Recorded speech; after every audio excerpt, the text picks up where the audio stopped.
আসসালামু আলাইকুম সম্মানিত ভিউয়ার্স, একটা খুব গুরুত্বপূর্ণ বিষয় নিয়ে আজকে আমি কন্টেন্টটা করতেছি। খুব গুরুত্বপূর্ণ বিষয় এবং যাদের বিষয় নিয়ে বলবো এমন একটা বিরুদ্ধে হবে, কিন্তু আসলে বিরুদ্ধে না, ঠিক আছে? বুঝার ভুল হবে যদি আপনারা বিরুদ্ধে মনে করেন। দায়িত্ব, সেটা হলো দায়িত্ব। আমি আমার বাসায় আসছি গতকালকে আইসা। আমি এর আগে করছিলাম আমি, কিন্তু আমি সেভে টিভি দেই নাই, রেকর্ডিংয়ে টিভি দেই নাই, কিন্তু বড়বড়াই গেছি, কিন্তু হয় নাই। ঠিক আছে, পরে আমি ভিডিওটা খুঁজছি, ছেলেকে বলছি ওই ভিডিও স্যার বলাতে খুঁজে পাই নাই। ছেলে বলতেছে কোন ভিডিওটা? আমি ওই ভিডিওটা কয়ে তো নাই। কও কি, এত বড়, অনেক বড় করছিলাম ভিডিওটা, খুব গুরুত্বপূর্ণ। বিষয়টা হলো এই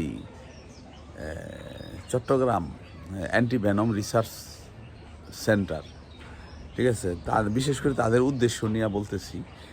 আমি ইউটিউবে তাদের আপগ্রেড কোনো ভিডিও আমি খুঁজছি, পাই নাই। অনেক দিন ধরে আবার খোঁজাও হয় না। তাই আমি একটা ভিডিও দেখলাম ওনাদের, যে ওনারা ভালো সাপের প্রতি ভালোবাসা, উদারতা এবং ভালোবাসতে হবে সাপকে, প্রাণীকে, সাপকে ভালোবাসতে হবে। প্রত্যেক মানুষেরই প্রাণীর প্রতি ভালোবাসা আছে, এটা আমি জানি, ঠিক আছে, সবারই ভিতরে মহব্বত আছে। তো সাপকে কি বিশেষভাবে ভালোবাসতে হবে আমি এটা সঠিক জানি না। তারপর আবার রাসেল ভাইপার বললা কথা, বিশেষ করে তাদের রিসার্চের বিষয়টা হইতেছে Russell viper antivenom, Russell viper antivenom. ওনারা হয়তো জানেন না যে বাংলাদেশটা নদীমাতৃক দেশ, জানেন আমার মনে হয় অবশ্যই। আর বাংলাদেশের যত কৃষি ভিত্তিক অঞ্চলগুলি গড়ে উঠছে এই নদীর অববাহিকায়। এখন নদীর অববাহিকায় আপনার এই কৃষিগুলো ঠিকভাবে চাষাবাদ করা হচ্ছে না, কারণ সেখানে রাসেল ভাইপারের উপদ্রব, যতটুক না উপদ্রব তার চাইতে বেশি হয়ে গেছে এই আপনার রটনা। তারপর রাসেল ভাইপার বললে কথা, কারণ আমাদের দেশের সাপের নাম হলো দোরা সাপ, আমাদের দেশের সাপের নাম হলো দোরা সাপ, ঠিক আছে? এই যে এই বাড়িটা দেখতেছেন আমাদের, এই বাড়িতে অসংখ্য ধোরা সাপ ছিল একটা সময়, প্রচুর ধোরা সাপ ছিল। তারপর মাঝখান দিয়ে অনেক বাড়িঘর অনেক হওয়ার পরে ভেজির এইটা, এখানে একটু গাছপালা আছে, তো ভেজির সংখ্যা এখানে খুব বেশি হয়ে গেছে যে কারণে সাপের এইটা পাওয়া যায় না, সাপ নাই এখানে, সাপ দেখা যায় না। তো এখানে যাই আমি দেখছি, আমার এই পর্যন্ত বয়সে আমি দুইবার না একবার মনে হয় গোখরা সাপ, মানে যে জাতি সাপ দেখছিলাম। আর জীবনে যা কিছু দেখছি সব দোরা সাপই দেখছি, ঠিক আছে? আমাদের দেশের সাপের নাম রাসেল ভাইপার না, আমাদের দেশের সাপের নাম রাসেল ভাইপার না। আমাদের দেশের সাপ এই নদীর অববাহিকায় এই সাপগুলোকে ছেড়ে দেওয়া হয়েছে। আমি বিশেষ মনে করি যে এটা ভারতের কারসাজি। কারণ এই জন্য বলতেছি, হয়তো কি ভারতের কী ঠেকাটা পড়ছে ভাই, ভারতের ঠেকাটা পড়ছে ভাই, ঠিক আছে? কেউ আছেন কারো ক্ষতি চান, কাউকে দাবায় রাখতে চান, ঠিক আছে, কাউকে দাবায় রাখতে চান, আমি মনে করি হয়তো বা, ঠিক আছে, আমারটা ভুলও হইতে পারে, ঠিক আছে, আমার নিজের মতামতটা আমি প্রকাশ করতে পারি, তাই হইতে পারে। তো এই জন্য বললাম যে আমাদের 15 বছর আমরা ভোট থেকে বঞ্চিত। এটা আমরা অনেকেই করবো যে এটা ভারতের একটা কারণে, ঠিক আছে, ভারতের কারণে। তারপর আমাদের শিক্ষার ব্যবস্থাটা জিরো টলারেন্সে হয়েছে, এটাও ভারতের কারণে। আমার ইসলামের প্রতি বিদ্বেষ, অর্থাৎ ইসলাম হলো একটা জঙ্গি ধর্ম, এটাকে প্রচার প্রসার করার নেপথ্যে ভারত, ঠিক আছে। তারপর অন্যান্য দেশও আছে সুযোগ সন্ধানী, তাদের কথা নাই বা বললাম, ঠিক আছে। এখন তারপরে বিভিন্ন রকমের ভাইরাস ছাড়ার ব্যাপারে আমি মনে করি যে এই যে একটা এই যে চুলকানি একটা রোগ, ঠিক আছে, একটা ভাইরাস ছাড়া হয়েছে, ঘরে ঘরে খুব ব্যাপক আকারে প্রকাশ পাইছে, ঠিক আছে। এইটা সাধারণত ভারতের পাশাপাশি জেলাগুলিতে থেকে ছড়িয়ে গেছে বলে আমার ধারণা, এই চুলকানিটা, ঠিক আছে। কেউ বলতেছে এই যে এই করোনার ভাইরাস নেওয়ার পরের থেকে এই অবধি এখন এটা একটা পার্শ্ব প্রতিক্রিয়া হিসাবে দেখা দিছে, ঠিক আছে। যাই হোক, আমার মনে হয় না যে ওই যে যে যে শিশুটা ভূমিষ্ঠ হয়েছে বা জন্মগ্রহণ হতে 5 বছরের শিশু এই নিছে এই করোনা ভাইরাস নিছে, সেই বাচ্চাটারও এই রোগ আক্রান্ত। এখন যারা নাকি এত কিছু ক্ষতি করে তারা এই রাসেল ভাইপারটা অবশ্যই ছাড়ছে। কারণ আমার যুক্তিসঙ্গত কারণ হচ্ছে যে রাসেল ভাইপার এই আওয়ামী লীগের আমলে কি বন্যা বর্ষা হয়েছে, আর কোনো সরকারের আমলে কি বন্যা বর্ষা হয় নাই? আমাদের দেশে কি প্রতি বছর কি বন্যা বর্ষা হয় না? ঠিক আছে, এই আওয়ামী লীগের আমলে কি এই সাপটা ভাসতে ভাসতে চলে আসলো? আর কোনো সরকারের আমলে আর কোনো সময়ে এই রাসেল ভাইপারটা বাইসা বাইসা আসতে পারলো না?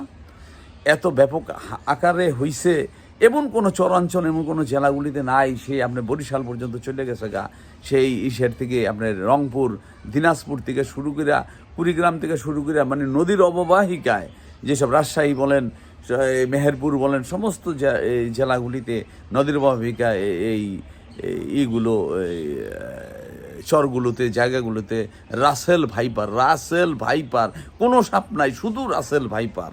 বিশ্বাস করা যাবে না। আমি এই জন্য আজকে করতেছি যে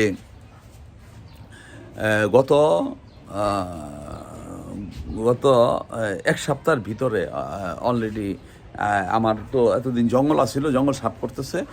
তো ওই আমার পাশে মমিন ভাই আছেন, তো মমিন ভাই আবার এই পরিষ্কার করতে যাইয়া মমিন ভাই আবার গিয়ে ওইখানে 2টা না 3টা সাপ দেখছে, তার একটার মারতে পারছেন।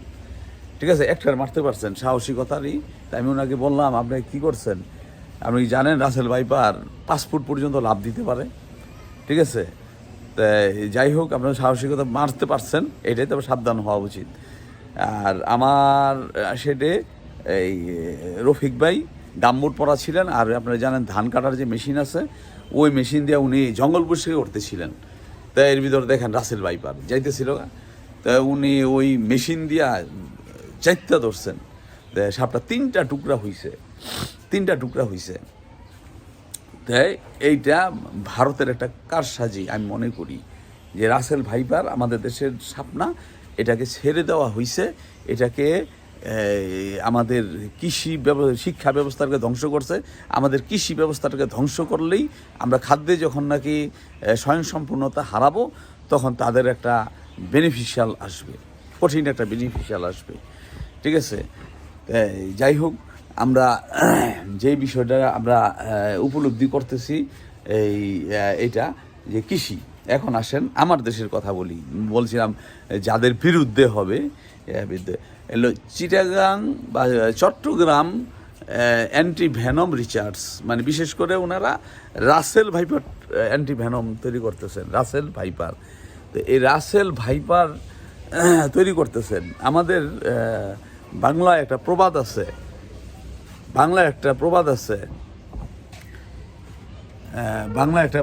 আছে, সেটা হচ্ছে গোড়ার ডিম।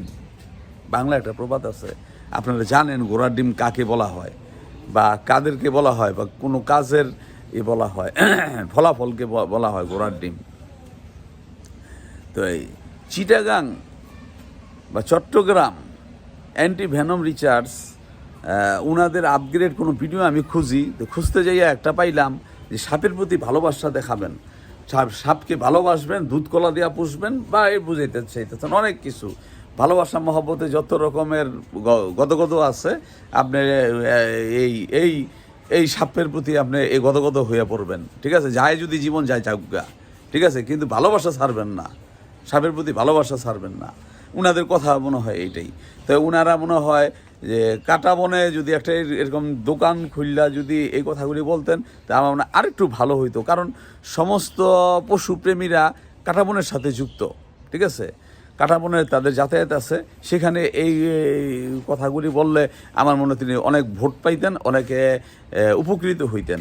আচ্ছা, যাই হোক, এখন মূল কথায় আসি। উনাদের যে দায়িত্ব অ্যান্টি ভেনম তৈরি করা, তিনি কতটুকু করতে পারলেন, কতটুকু মানে সফলতার কত পার্সেন্টে গিয়ে বুঝতে পারলেন, আমি এইটা একবার জানতে চাইছি। কিন্তু পুরো ভিডিওতে কোথাও ওনারা কত পার্সেন্ট পর্যন্ত বুঝতে পারছেন সেটা না। আর একটা ভিডিওতে পাইলাম যে ওনারা মুরগির ডিম থেকে অ্যান্টি ভেনম তৈরি করার প্রক্রিয়াই করলো। আর ঘোড়ার ডিম যেটা বললাম, এবার না ঘোড়ার ডিমের কিচ্ছা কইতেছি। ঘোড়ার ডিমটা বলতেছি যে সারা বিশ্বে অ্যান্টিভেনম তৈরি করে, আপনারা জানেন, যারা জানেন তাদের অ্যান্টিভেনম তৈরি করে হইলো ঘোড়া থেকে, অ্যান্টিভেনম তৈরি করে ঘোড়ার থেকে। আর আমাদের দেশের বিশেষজ্ঞরা তৈরি করবেন ডিম থেকে।